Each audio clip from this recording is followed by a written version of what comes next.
So I was reading First Maccabees chapter 5. Maccabees is such a beautiful, mighty book. Them chapters be long though.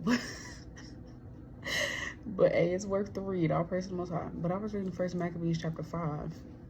And Judas had told, now chapter 5, this is when, in part of chapter 5, this is when Judas was going to get some of our brothers and sisters that were captive.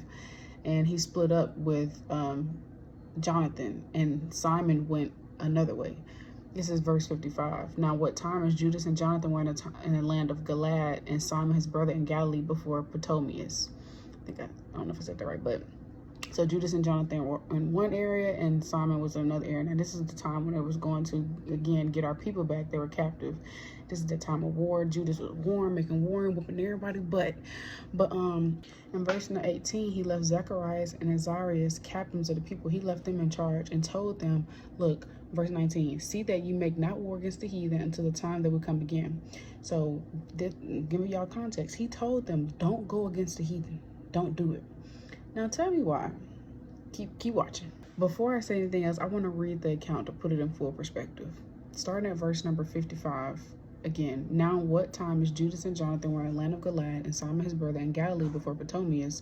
Joseph the son of Zacharias and Azarias, captains of the garrisons, heard of the valiant acts and warlike deeds which they had done. Wherefore they said, let us also get us a name and go fight against the heathen that are round about us. So when they had given charge unto the garrison that was with them, they went towards, this is in 1611, Amania. Then came Gorgias and his men out of the city to fight against them. And so it was that Joseph and Azarias were put to flight and pursued into the borders of Judea. And there were slain that day of the people of Israel about 2,000 men. Thus was there a great overthrow among the children of Israel, because they were not obedient unto Judas and his brethren, but thought to do some valiant act. It immediately dawned on me that, sometimes certain situations can be avoided had you been obedient the first time. Had you been obedient the first time, you could avoid a lot of turmoil, hurt, pain if you were obedient to what the Most High put in your spirit the first time. And that's actually the spirit, because I was thinking about touching on excerpt like this, but I forgot. See that? But yesterday I had cut my finger on a blade that was standing upright. Now, when I was cleaning my dresser off a few weeks ago, decluttering it was in my spirit to move the blade. Don't have it right there, because I'm pretty sure I was going to forget.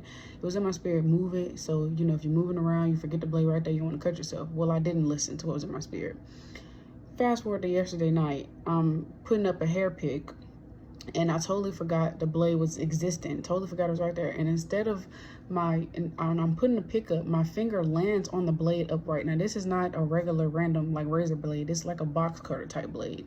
It lands on it upright, and it was very painful. Had I was obedient to what the Most High put in my spirit to move that blade so I don't hurt myself, I wouldn't have got a big cut. Well, it's not big, but it hurts. I wouldn't have got a cut. My finger wouldn't be hurting. It wouldn't be wrapped up in a band-aid. It wouldn't have been bleeding. And so sometimes it says, verse 61, because they were not obedient unto Judas and his brethren, but thought to do some valiant act. Sometimes you might try to think to do something else, and it's for your utter destruction, because you should have been obedient to the Most High the first time. That's why the scripture tells us the heart is deceitful. That's why it says, hold on, let me get this real quick. Proverbs 16:2, all the ways of a man are clean in his own eyes, but the Lord weigheth the spirits. So it's like our ways, we be thinking we got it all figured out, it's clean in our own eyes, but the Lord is the one that directs our steps. And so it's best to just listen to what the Most High is putting in your spirit and be obedient, so you don't end up in pain and horrible situations and in regret, like, dang, I wish I should have listened. It reminds me of Acts 27 when they were shipwrecked and Paul was trying to warn them ahead of time, but they wouldn't listen. This is Acts 27 and verse number 21. But after long abstinence, Paul stood forth in the midst of them and said, sirs, you should have hearkened unto me and not have loosed from Crete, and to have gained this harm and loss. So sometimes it's better to hearken so you don't gain harm and loss. So be obedient to whatever the Most High is putting in your spirit. If the Most High is speaking to you through somebody else, be obedient and listen, so you don't end up in a harmful situation that has caused you loss, turmoil, pain. And it could have been avoided if you listened the first time, if you were obedient.